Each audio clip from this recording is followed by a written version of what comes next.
All right, hi everyone, and welcome to Tips for Making Effective Industry Presentations. My name is Karin Krause, and I am the American Floral Endowment's Outreach and Communications Manager, as well as Staff Liaison to the Young Professionals Council. Today is actually my 3-year anniversary with AIFD.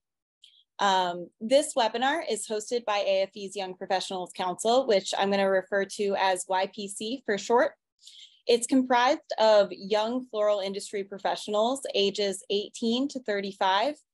The council offers webinars like this, networking and volunteer opportunities to aid in personal and professional development.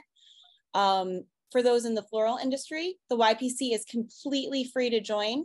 So if you're looking for more resources like this, you can consider signing up today. And the link for that is going to be dropped into the chat.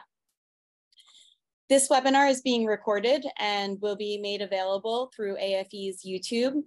At the end of the presentation, we're going to stop the recording for additional networking and questions. So if you'd prefer to ask something outside of the recording, you can go ahead and hold your questions until then. That being said, this is a fully interactive session. So we'll stop throughout the presentation to answer any questions. You can submit them through the chat, or you can use the raise hand feature so that we know that you're hoping to ask something. And we'll pause for those moments. Our presenter today is Jackie Lacey. Jackie is the Director of Education and Industry Relations at BloomNet and Floriology. He has over 35 years of experience in retail floral market and floral education. He's also a member of AIFD's Board of Trustees. Welcome, Jackie, and thank you for leading this session. Thank you so much, Karin. I appreciate that intro, and thank you everyone for joining us today. I feel very honored to be with the young people. As you can see, I am not a young person. I have been in the industry for 35, almost 40 years, and I like to share with everyone, I firmly believe that this is an industry that you don't get into. It's an industry that gets into you. And once that you've got the industry in you, the only way that you can get it out is through expressing that creativity and sharing with others, helping everyone else grow. It's an industry where we love to discover something, how to do something new and different. And the first thing we want to do is share those secrets with everyone else. So I hope that you will ask questions, even if it's not about something I might be talking about right then. Please don't hesitate to ask what's on your mind, because if you're thinking about it, someone else might also be thinking of it and maybe just don't have the courage to ask. But we're all friends here. We're all together growing. And I want to encourage you to participate and ask questions as we go. I have done in the neighborhood probably of 1,000, 1,200 presentations in my career. During my time as a shop owner, I owned shops in 3 different states, all over the country, Texas, Tennessee, and South Carolina, 3 very different economic levels. And just knew that I had the passion for flowers, loved what I did, and wanted to share with others in the industry to try and help them. And I love presenting, I love educating, because it's one of the things that gives me the opportunity to share that passion with others and see them grow in the industry as well. And creating an effective presentation is not just about sharing the information, but also sharing it in a way that makes others want to listen, that want to take notes, want to connect with you. And it's incredibly important to make sure that people feel like you're approachable and that they can ask those questions and participate so that they too can become an effective presenter. I'm not going to go down the list of every slide and read everything off. We're all intelligent and can do that. I'm going to pull bullet points out. That's the way a lot of it is presented. You'll see later in the presentation that one of the suggestions that I have for an effective presentation is to keep it 2 bullet points of no more than 6 words. And you'll see that I'm not keeping up with my own recommendation.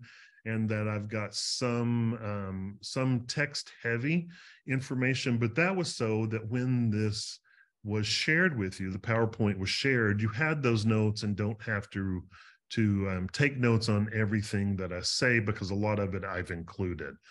I do suggest that you keep the text and the copy to a minimum, because when people are trying to read something, they might miss something that you share because they're trying to do two separate things at the same time, and everyone's not good at that.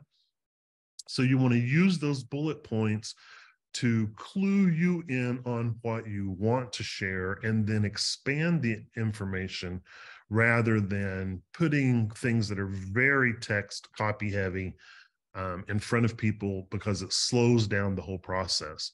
You can only move as fast as the slowest person in the room. So you want to be cognizant of that and make sure that you keep it to the minimum. The same with visuals. If you have too many visuals, then that can also be ineffective, because people are trying to look at the photos rather than concentrate on what's being shared. So make sure that you're cognizant of both of those as we move through the presentation. Practice is incredible, because I've heard a lot of people for my entire life use that term, practice makes perfect. And I think it's really challenging for things to be perfect, but practice makes permanent. It makes you a lot more comfortable with the topic and the information that you've collected, how you're going to present it, and how you move through the presentation then becomes part of your nature because you've practiced it enough. Also think it's really important for you to be confident and enthusiastic, and know that you have practiced enough to see what your body language is like. How are you relating to others that are viewing you? How does that come across on big screen? Because trust me, when you get to be my age, especially, the big screen is not always your friend. So you want to make sure that you practice in front of a mirror. I know it sounds super crazy. Take your cell phone. This is an incredible tool that we've got. Sit it in a position, either on a stand, or you can prop it up to record what you're seeing in the mirror, and then play that back. And how does that come across to people? Because it's a great way for those of us that are our own worst critics to see what others see. And it gives us the opportunity to change that in any way that we want to. Making sure that people feel that you're relatable is very important. And then be prepared to ask questions as you move through. And you want to make sure that you end with a call to action. Know in advance what you want the outcome to be and what you want that ending to be. By knowing your audience, you're looking at what is the target. What do they already know? What is their interest, and what can I help share with them? I know that we're looking on information on how to create an effective presentation, but this also can be for something that's in person. May not necessarily be in person. It may be a video recording, and a lot of these practices are just the same for those. So this is really good information that I've used for a long time and collected together to help others be able to be effective in their presentations as well. Make sure that you're tailoring your presentation to the level of understanding. You want to talk with people, don't talk at them. When you talk at people, they tend to shut down in the process of what you're saying, because they feel like you're telling them this is how it is. We want that to be more of a conversation between us, because that makes people comfortable, and I find that they learn more by enjoying and feeling like that you're participating, and that you are cognizant of what their expectations are, what they are going to walk away with. Can't say enough about making sure that your purpose is clear. If you are all over the board, you're changing your mind, there's a lot of those comfort things that we tend to go to sometimes. Is a favorite of a lot of people when they're not sure how to connect one point to another. They automatically, and sometimes even without knowing it, interject that or a process. And one of the things that I will often use is to make the things clear from one point to the other is not just an outline, but know that I have an ending word, or I have a bridge, is what I like to call it, to my next point. That is like a travel process. You can't drive from one point to another without knowing what that direction is, or the map, so to speak. So kind of know that in your head that we're going to move in this way. Some of that does come with practice. And so I can't say enough about practicing what you're going to go, but having that clear goal of where you're going, how you're going to move through it, will also help you be very comfortable for those that might not be comfortable speaking in front of people. Make sure that you structure the presentation carefully, that you know what the sequence is going to be as you move through. That's why I started with letting everyone know who I am, having that slide. Why do I have the experience, the background to be sharing this information with you? And it makes people a little bit more comfortable with listening to what you have to share. But then also I went right through the top topics that I was going to share with you today, so that you could see that in bullet point and not be trying to see all of this with every point in one slide. I'm moving through those main points with a little bit more explanation, a little bit more information that I can share with you, so that I know that I don't forget in a very large slide what point I want to make about that specific topic as I get to it. But I've broken it down on each of these tiles as I present them to you. But just putting words on a page can be really challenging for people to be able to read everything, because we are very visual people. We process about 90% of what we learn by what we see. We pull that in because we've seen it in front of us. We both believe it. We understand it because we see what the parameters are around it. And it can make the presentation a lot easier to understand by having visuals to reference those points. If someone doesn't quite understand what you're saying to them, they can see on the screen in front of them what reinforces that point visually, so it helps what you're saying sink in even more, since we're putting a lot of information out in front of them quickly, moving through those thought processes quickly. They may not grasp everything as quick as you're presenting it, or as the time allows to be up on the screen to be able to grasp it by reading everything. So use visuals that make sense to what you want to say. Excuse me.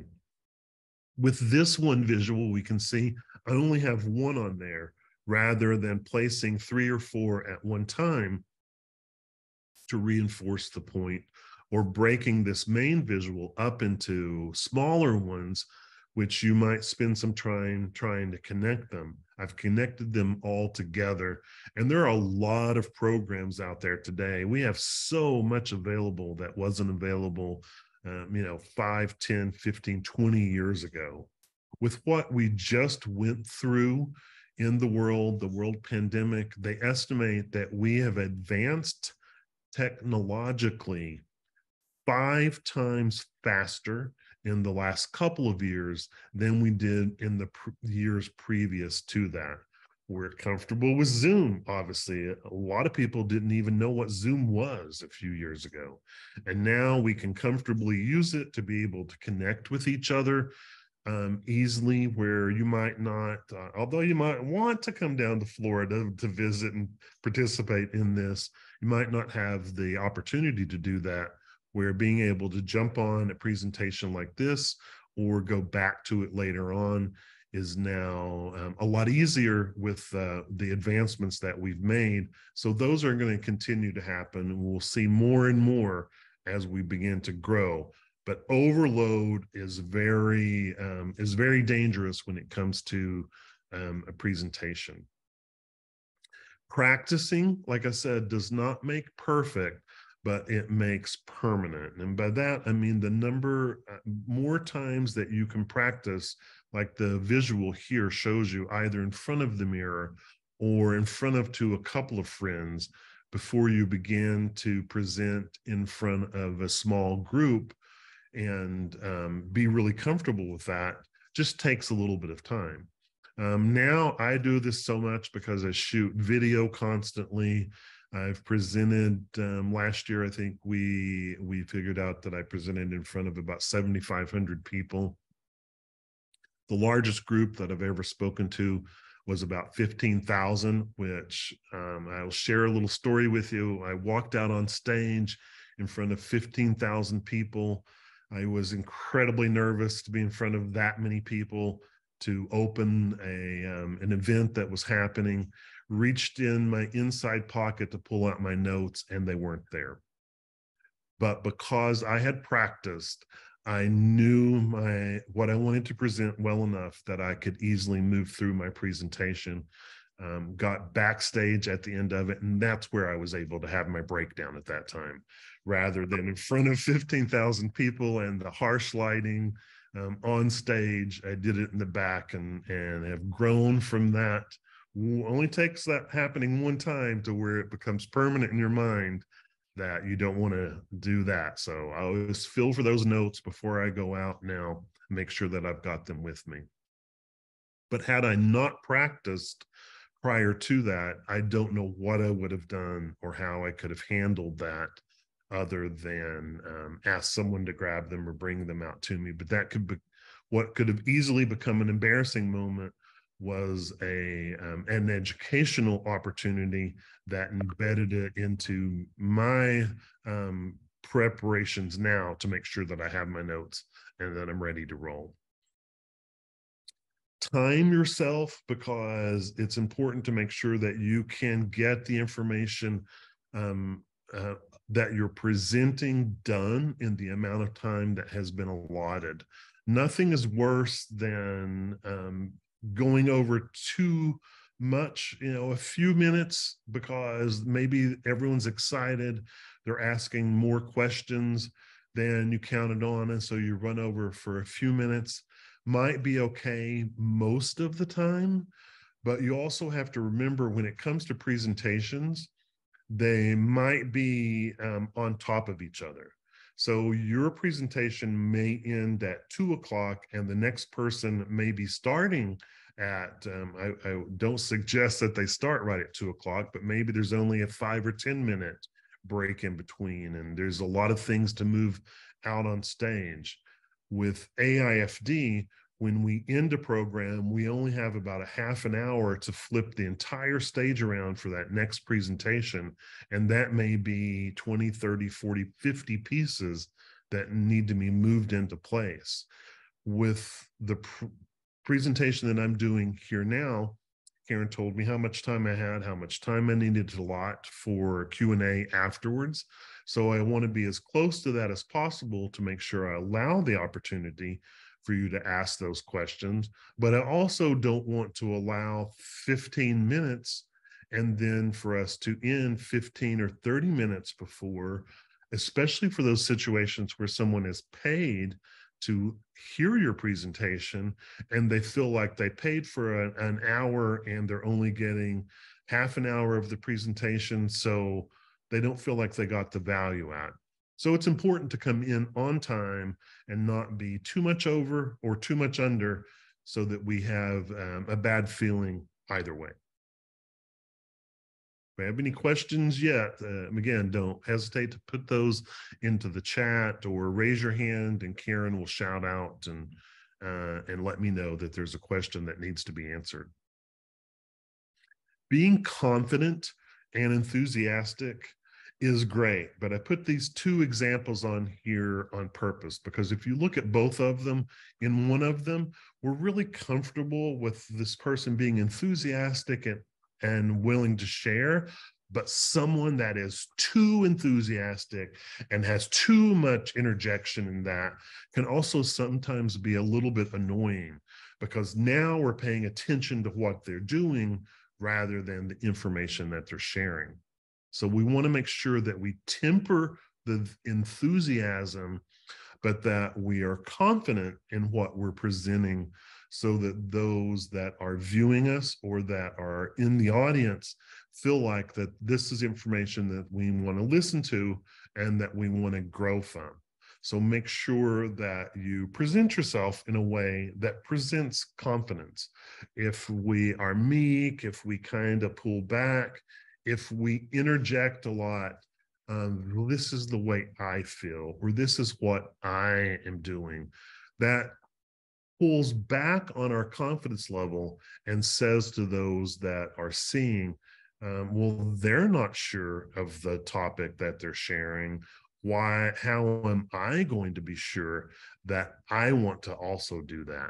So don't purposely or inadvertently interject that feeling from your body language. Stand up straight, present yourself, dress the part, make sure that you make eye contact, but that you're looking about. And it's a little more challenging for me today because I want to look at you. So that means that I've got just a tiny little dot up there to look at, so that you feel like that I'm speaking with you. But when I'm in the audience setting, what I will often do is look just above everyone's head. That way, no one feels like I'm looking at someone else and not looking at them. I want everyone in the audience to feel like that I'm speaking privately with them. I'm sharing this information with them. So it's important that we find what works well for us. The other thing about being on stage and doing presentations is that you're not just a presenter, you're also an entertainer.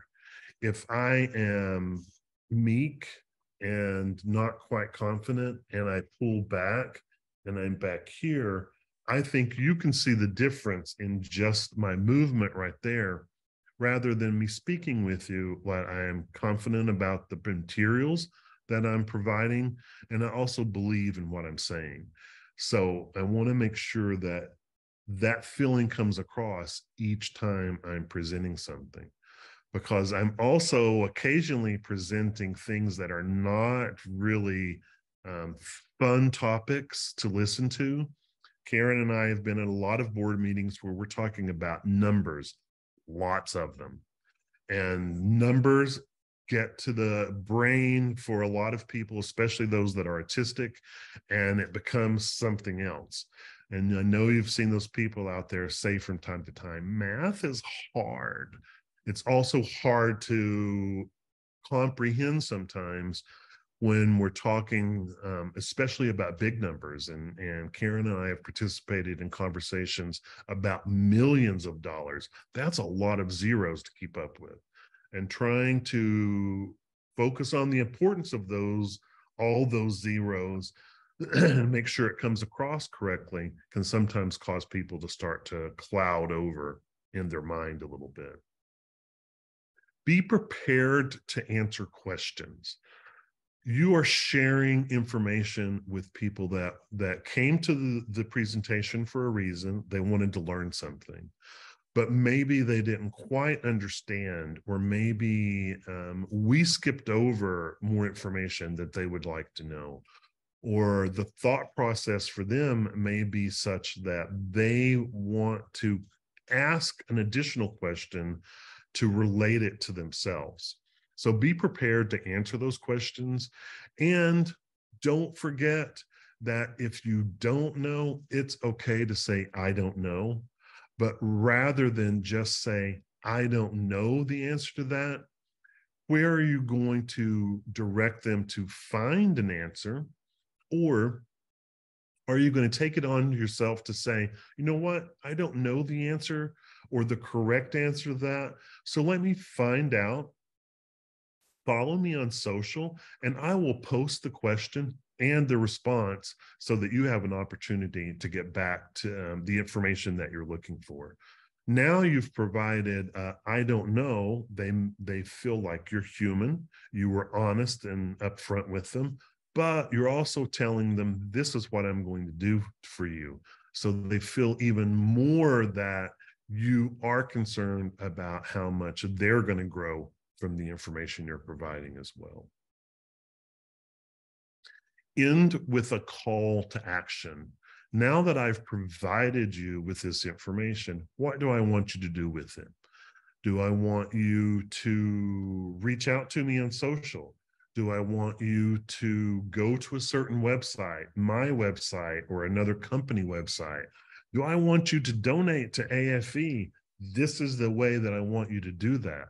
You're providing them with instructions on what the next steps will be and what is expected, so that they have the beginning, they've gathered the information, and then now how can that be best utilized, and reinforce to them how to do that. I do recommend that you want to always make sure that you let people know how to connect with you, either on social. This is my social handle, this is my page, this is where you can find more about me, this is where you can find my contact information. And that's great both as a presentation, but if you're presenting to 15,000 people and you don't want 15,000 people calling your private phone, then where are they going to go next? That is going to have a lot to do with who you're presenting for.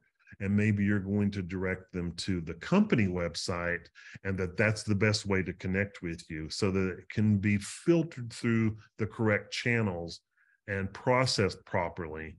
Because maybe what they want to know, you're not the person to give that answer.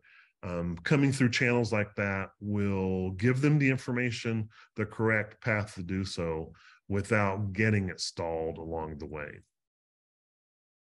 I added in this page on tools to visualize your data. How do you take the information that you're presenting and do it in a way that's going to make it a little bit more interesting? Using graphs, using charts, using things that are visual tools, time clocks when we're talking about time. When we're talking about dollars, a lot of times we'll use pie charts. We will use things that demonstrate in color, sales tools, and turn those numbers into easy to understand tools, blocks, geometric forms that are easy for the viewer or the listener to be able to take away with them. So Microsoft has a lot of things that you can utilize to gather information together. There's a lot in there, and I'm a florist. I've been a florist for almost 40 years. I tell everyone constantly that I make pretty. I don't make technical advances easily. I'm over 60 years old, 62.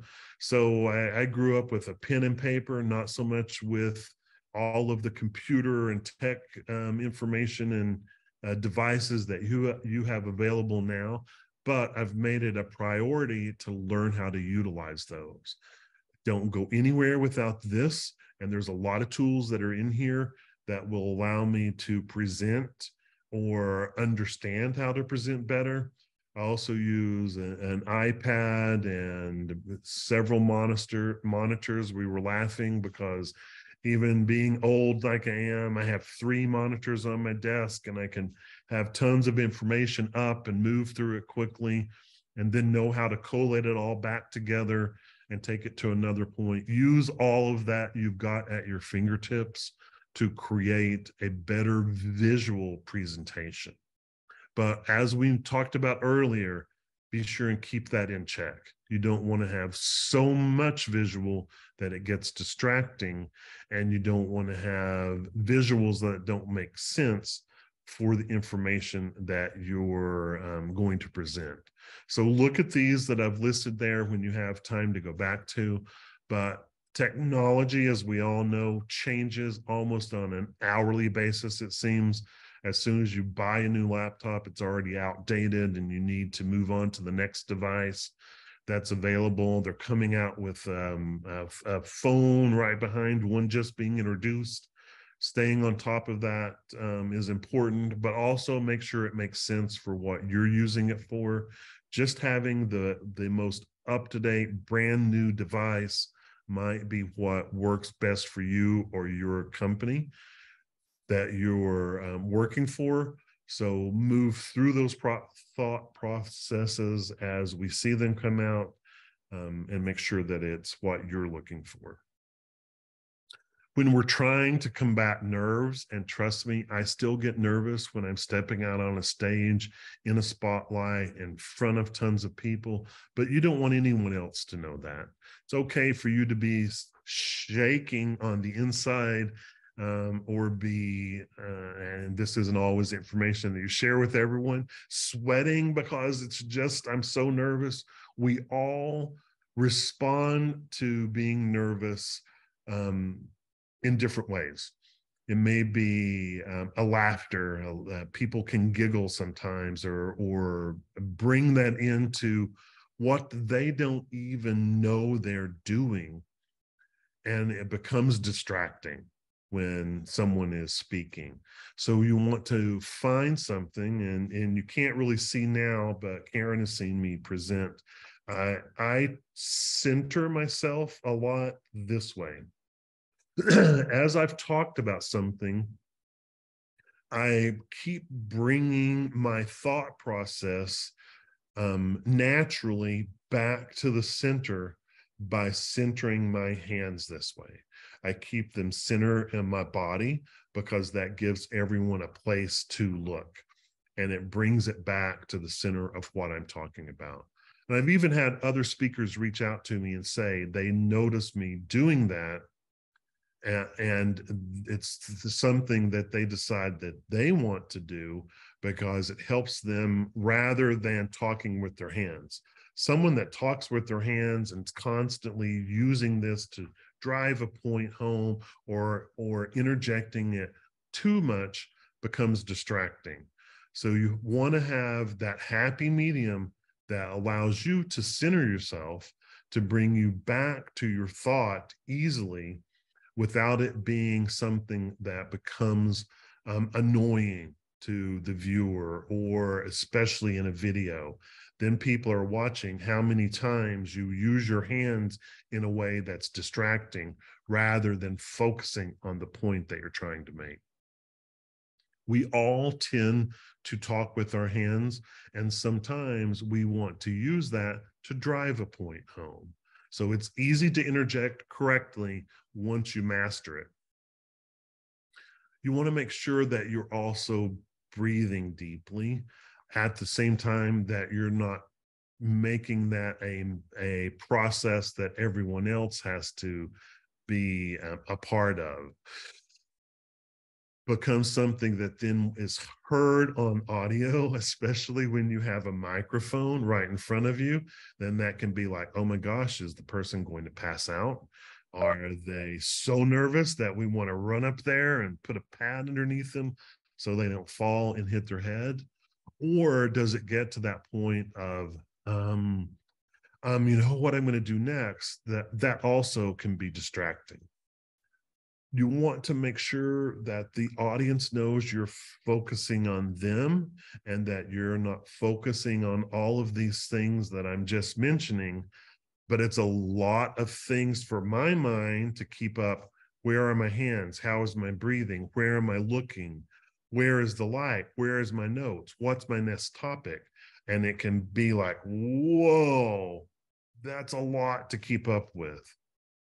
Practicing helps you to take control of all of that, and will allow you to be comfortable in front of that 15,000 people that you step out in front of, or be comfortable in front of that 4G camera that I'm looking at, that's pointing out all of these things for someone that is of age, especially. You just have to let that go and know that they're here to learn from you, to participate in what you're sharing with them, and to not judge things that they probably don't even see. People don't tend to look at things that we do as we start to judge ourselves, because it is just the fact that we are our own worst critic, and we're going to point those things out before we look at all of the great information that we're sharing. Also, don't be afraid to ask for help, because it doesn't mean that you don't know what you're talking about, you don't know where to look or what you're doing, but that you are willing to share, you are wanting to grow with them and take your passion, your expertise, and give that to someone else to move forward in their careers as you did. And hopefully you had that when you were growing up as well. One of the things that we wanted to talk about is, how do we seek collaboration? Sometimes it will just naturally come to you. It's amazing how many times that I am doing a presentation that someone comes up afterwards and they'll be like, that point that you made about design styles is something that I've been working on. Would you be willing to collaborate with me on putting together more information that we might share together, or that I might add into my presentation? Collaborating is a great way to make sure that you've looked at every topic in many different ways. I know a lot from being in the industry for almost 40 years, but I'm the first one to say I don't know everything. I look at others, I want to learn from others, I want to attend presentations, and I enjoy collaborating on things because I like learning from that person as well. And that's what we're doing when we're collaborating. We're looking at another viewpoint. That makes what the information that you're going to share even stronger, because you're looking at it through different eyes when it's from collaboration. I work closely with AIFD and have for a number of years in presenting a lot of the studies that come out. That what we find from that collaboration is that as an artist, I present it in a completely different way than the scientist is going to present it, because it's really close to their heart. They may be the scientists that gathered the information together, but because I speak to designers in the design world, I present it in a totally different way than a scientist does to a group of other scientists. Karin is going to present to the other trustees in a different way than I do. And she's going to bring up information that is great information, but comes from not just a generational difference, but also in growing up differently from a different region of the country. It gets naturally and organically presented in a different way to that group. But together, when we work on something, we are able to bridge an age gap, a gender gap, a regional gap, and make our information even stronger because we're bringing those other collaborative efforts into what we're doing. Jackie, I have a question on collaboration. Sure. Do you have any tips for following up after the presentation? So after the industry event or the conference and everybody goes home, do you have any best practices for how to, make the collaboration more than just a discussion that you had in an event, and actually make it an actionable item, essentially? Right. And that's one of the points that I'm going to have. It may be on another slide, but you always want to respond and reach back out after, especially after a collaborative effort. We often, when we're on meetings together that where several different people, different parts of the industry are collaborating on how we're going to present this information, it's best to send out a follow-up email or communication. I know a lot of people like to communicate by text. I like things to be so that I can have what I call my printed copy. It's now an email. I have something in writing. I can look in front of me. I can break it down. I can make my own notes and go back to. But sending out that follow-up information says, this is what we talked about. These are the action points that we're going to follow up on and who's responsible for them. And then this is what our end goal still is with the timeline. So always reach out after a collaborative effort in some way to just put down in writing what we've just done. It's one of your strongest points. And it's also something that, okay, now I did that. And in doing that connect point afterwards, maybe you had a question in there. What's our next step? They don't respond to the email or to the text message. You give the appropriate amount of time, and it depends on the topic, whether 24 hours, 48 hours, a week. Don't generally think that you need much more than a week or two to get back to.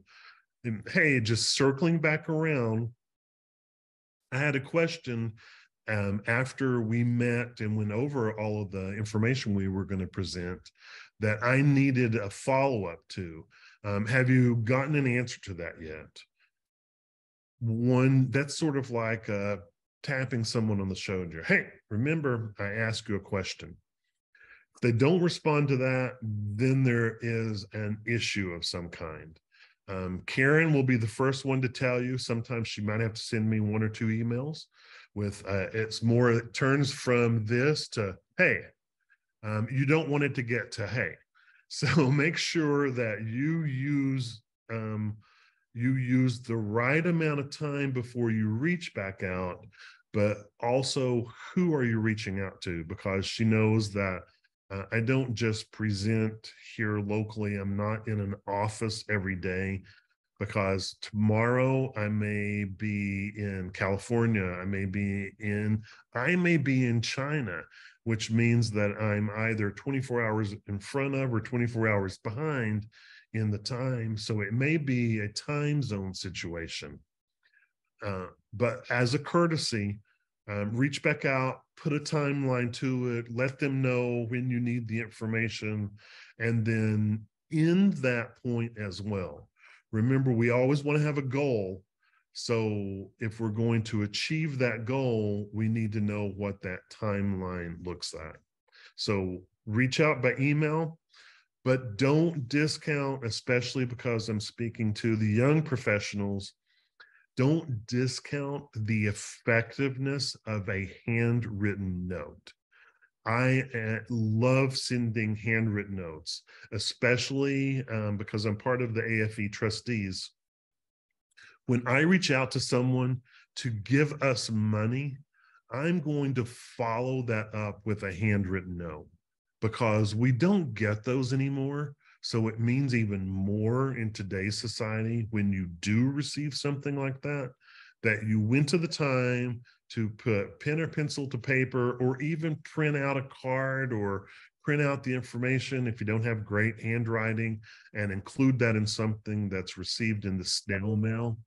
We tend to sometimes rely too much on this or this, and not enough on just courtesies that have been around for a very long time for a reason. When I go to the mailbox and I see a handwritten note and 14 bills, what am I more excited to open? I'm going to go in, I'm going to lay everything down, I'm going to open that handwritten note. So it means a lot. And form letters are great, especially for businesses. They're very appropriate. But taking the time to actually pin something to someone you're wanting to collaborate with goes a very, very long way. So I strongly suggest you don't forget that snail mail and handwritten things can be as effective, if not more so, depending on what you're reaching out for. So I hope that answered everyone's question on what to do, but always reach out with a collaboration. Thanks for your time, because when someone gives you their time, they're giving you a piece of what's important to them. So do reach out to that. Be flexible when it comes to being in a collaboration. everything that you want to bring up is great, and we collaborate because we want to hear that. But just because someone doesn't immediately say, that's a great idea, let's do that. Maybe they table it and go, thank you so much for sharing that information. I'm going to make a note of that and we'll circle back around. Or maybe if they don't notice it, they didn't hear. So be flexible enough to say, in a follow-up, I brought this point up, just wondering if that makes sense for what we're doing, rather than just shutting it down and automatically assuming that it wasn't important or it's not something that anyone wants to talk about. But don't also automatically assume that it is something important because it is important to you doesn't mean that it's important at the same level for everyone else. It's just being flexible in what we want to do and understanding that in a collaboration, it's what you want to do together. That's important. So be flexible enough to share, but also flexible enough to listen. And then patience. Be very patient with a collaboration, because you may be reaching out, especially as a young professional just getting started, reaching out to someone that does travel, that has a schedule. You may not be able to comprehend this, but I'm already working on a calendar for 2 years from now, because a lot of times I am hired to do a job, to do a presentation in front of people. That means it needs to get on my schedule. And I want to say that Karin asked me to do this 5 or 6 months ago. And this was easy enough to put together, but also she knew that she better get on my schedule because it books up quickly when we are looking at 2-3 years from down the road. That is just something that you have to deal with busy people. And don't forget, there's a saying that we love to use. If you want to get something done, ask a busy person. That also means that we need to be patient with how we're going to get into that calendar and connect with that person to be able to accomplish that.